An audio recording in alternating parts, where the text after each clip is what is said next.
Il était une fois, juste une fois, un petit homme qui avait une grande barbe. Alors, on avait fini par le surnommer le petit homme à la grande barbe.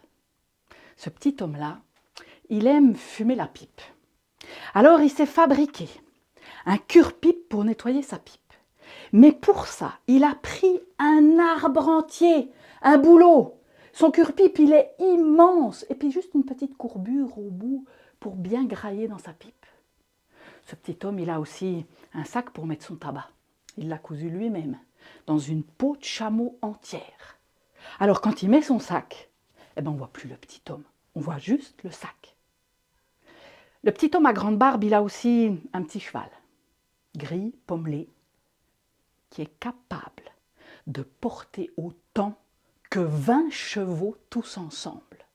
Et ce petit cheval-là, il avance aussi vite que le vent. Le petit homme à grande barbe, il a aussi 5 frères. Ah, ces frères, ils n'utilisent pas tout à fait tout leur cerveau. Ils sont un peu stupides. Et puis, ils sont très, très pauvres. Ils n'ont même pas un toit pour s'abriter, pour dormir. L'hiver va bientôt arriver. Et le petit homme à grande barbe se dit qu'il faut faire quelque chose pour ses frères. Il faut qu'il les mette à l'abri. Et il se souvient que le roi du pays, il a devant son château une grande tente bien chaude. Il se dit qu'il va aller chercher cette tente pour la ramener afin de mettre ses frères à l'abri. Le petit homme à grande barbe monte sur son cheval, il a son cure-pipe, son sac et il file comme le vent. Et en chemin, il rencontre Lièvre qui lui demande où est-ce qu'il va, comme ça, si rapidement, aussi vite que le vent. Le petit homme répond qu'il va chez le roi du pays chercher une tente pour mettre ses frères à l'abri. Le lièvre lui dit « Mais t'es fou, mais t'es fou, mais t'es fou, mais t'es complètement fou. Tu sais bien que le roi du pays, il se fâche très vite. Alors il va arracher la peau de ton cheval. Et puis ton cheval, il sera tout nu. Et puis ensuite, il va aller chercher un bâton, il va te frapper dessus. Et toi, tu seras battu. Tu es fou, mais tu es complètement fou. » Le petit homme à grande barbe regarde le lièvre et lui dit « Est-ce que le roi va se fâcher? Peut-être, mais peut-être pas. Est-ce qu'il va arracher la peau de mon cheval? Peut-être, mais peut-être pas. Est-ce qu'il va me battre? Peut-être, peut-être pas. Et de toute façon, lièvre, ça ne te regarde même pas. » Et le petit homme a pris son immense cure-pipe, il a attrapé le lièvre par les oreilles et il l'a mis dans son sac à tabac. Et il est reparti sur son petit cheval, filant aussi vite que le vent. Il a rencontré un peu plus loin Renard, qui lui a demandé où il allait, comme ça, si rapidement, aussi vite que le vent. Il a répondu qu'il allait chez le roi du pays chercher une tente pour mettre ses frères à l'abri.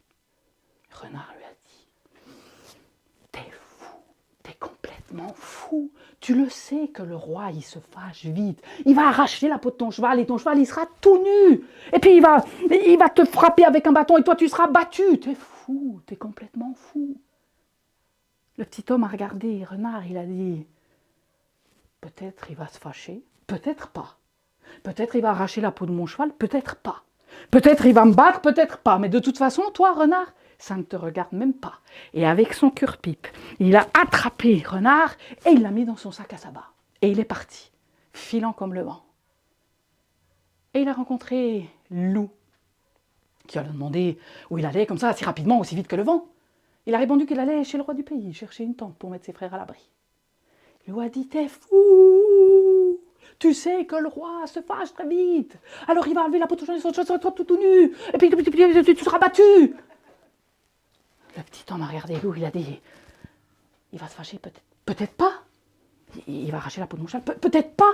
Il va me battre, peut-être pas. Et de toute façon, Loup, ça ne te regarde pas. » Et il l'a attrapé avec son cure-pipe et il l'a mis dans son sac à tabac. Et il a continué sa route. Le roi du pays, il n'aime pas qu'on le dérange. Alors toute la journée, il surveille pour voir s'il n'y a pas quelqu'un qui vient l'embêter. Et il voit là, depuis le haut de son château, il voit arriver là quelque chose, un petit point noir très loin. Il se dit que c'est sûrement quelqu'un qui vient le déranger.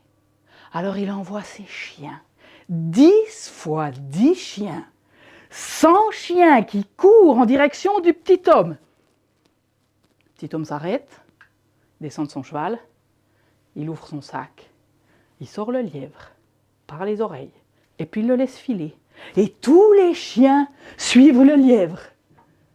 Et le petit homme peut continuer sa route. Mais le roi, qui voit qu'on n'a pas réussi à arrêter l'étranger qui arrive, il envoie son armée. 10 fois 10 fois 10 hommes sur des chevaux, 1000 cavaliers, soldats qui arrivent en direction du petit homme.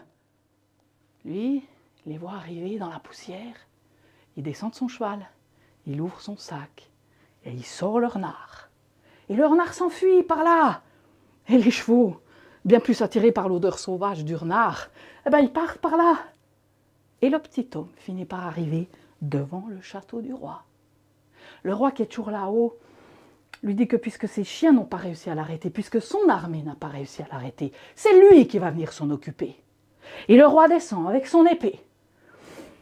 Et quand il arrive devant le petit homme a sorti le loup du sac. Et le roi a tellement peur, il laisse tomber son épée, il fait pipi dans ses culottes et il remonte dans le château en criant « Prends tout ce que tu veux, mais va-t'en » Le petit homme, avec son cure-pipe, il a décroché la tente comme ça, il n'a même pas eu besoin de la plier pour la mettre dans son sac. Et puis, il est reparti, filant, vite comme le vent. Et quand il est arrivé près de ses frères, il a sorti la tente de son sac, il l'a posée comme ça, il a dit « Voilà pour vous, vous pourrez dormir à l'abri. » Je crois bien que les frères ont dit « Merci ». Et l'histoire est finie.